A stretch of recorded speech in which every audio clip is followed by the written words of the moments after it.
outside, on the road, on the street outside at 7:38 is meteorologist Vanessa Murdock. She is live this morning getting ready for the March of Dimes, March for Babies, and looking nice out there weather-wise. Oh my gosh, it's gorgeous. It's just a little chilly. So as we look up to the buildings here, you can see that sunshine reflecting. It is making it look so bright and beautiful. Then you have the pristine blue skies and more of the stunning skyline. Just don't be deceived when you see how bright it is. It's chilly. We're talking wind chills in the 30s and low 40s this morning. So certainly something to keep in mind as you head out and about. Let's take you live outside above the skyline. 48 degrees, clear and crisp. This the reading out of Central Park. We have north winds at 10 miles per hour. Your headlines, it's going to be a spectacular Sunday. In case you haven't seen it already, the skies will continue to look like this all day long. Dry and warm tomorrow, but then late tomorrow and through the day on Tuesday, things are looking soggy. The setup is this. High pressure is in play for today and tomorrow. That leads us to a splendid Sunday for the March of Dimes, March for Babies. Tomorrow's still looking good as that high pressure system migrates off the coast. Winds will switch, becoming more southwesterly, and that will warm us up nicely. But note that stationary front to the north that will start to sink to the south as we go through the day on Tuesday, bringing showers, maybe even a thunderstorm, and cooler conditions. For today, though, 66 degrees and sunny in the city, 68 in Morristown. Note that high temperature out in Montauk, just 55 degrees. That seems awfully chilly, doesn't it? It is slightly below seasonable. Overnight tonight, partly cloudy and 50 in the city, 40s for the suburbs, and for your day tomorrow, it's partly sunny. 73 degrees. Tomorrow's going to be a beautiful day, as is your day today. As you move past the weekend, past Monday with 73 degrees, late Monday into Tuesday, that's when wet weather makes its approach. 69 degrees on Tuesday, showers, maybe a thunderstorm. On Wednesday, we're talking 63 degrees, mostly sunny and lovely. Thursday, Friday, mid and upper 60s, but unsettled with showers and storms possible. Then next Saturday, I think the forecast looks amazing. 67 degrees and mostly sunny, so quite spectacular as we start next weekend, just as we are wrapping up this weekend so very nicely. All right, I have to interrupt some important people here. Of course, we're out here this morning for the March of Dimes, March for Babies, and I'd like to talk to these two ladies over here getting ready for us. They were busy chatting. Good morning. We have Laura Yeagerman and also Dr. Sandra McCullough, right? Good morning. Good morning. First, I'd like to speak with you. Expectant mom, is it your first? It is my first baby boy due in June, so it's happening. It's happening very soon. Yes. And you're here, of course, for the March of Dimes. You're a volunteer with them. Yes. If you would just kind of talk to us, why get involved with the March of Dimes? I mean, you're pregnant now, but you weren't pregnant when you got involved. So this is actually my 5th walk with the March of Dimes, and what's so wonderful about the organization is they're taking an issue like prematurity and looking at it from all different angles, both from the advocacy front, making sure that moms get the right information they need to have the healthiest baby they can, and then on the research front, they're doing such amazing work. They're unbelievable grants. There are scientists all over the country doing stuff to make sure that every baby gets the best possible chance they do. So even from before I was pregnant, before my husband and I were even talking about it, before I was even married, this was a really interesting cause for women of my age, and I'm excited to, be a part of it and walk today. Right, and what is the event like since you have participated? Oh my God, in a few hours this will be totally jam-packed. There'll be kids, moms, grandpas, everyone. It's just a really fun atmosphere here, and the walk is great. It's a little less than 4 miles, so nothing too strenuous. And it's just a fun day. A fun day on a beautiful day. I'd like to bring you now, Doctor, to talk a little bit about just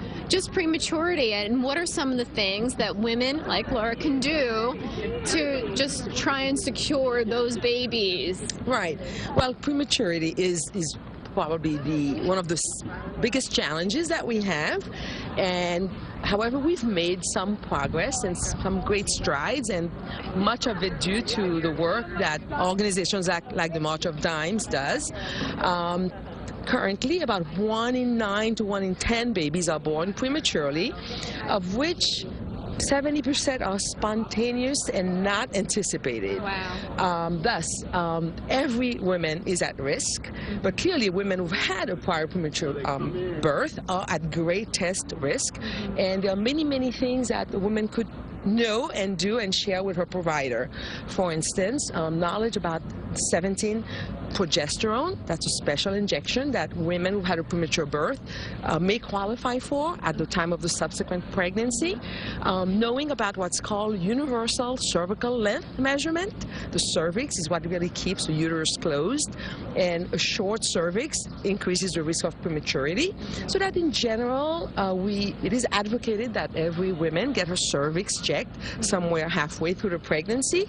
So a woman being aware of these interventions can discuss it with her provider. And what do you think are some of the biggest risks that would lead to prematurity? I know, you know, some were unexpected, but what are some of those things that pregnant women should absolutely avoid that we know are linked to premature birth? Well, clearly, as far as what a woman can do, is certainly try to be as healthy as she can prior to pregnancy. A woman with any underlying medical conditions should seek help from her primary care provider or even her obstetrician prior as she's planning the pregnancy, because most medical conditions, when well controlled at the time of conception, are more likely to yield a successful outcome. Secondly, things that one must avoid are cigarette smoking. That's certainly associated with smaller babies.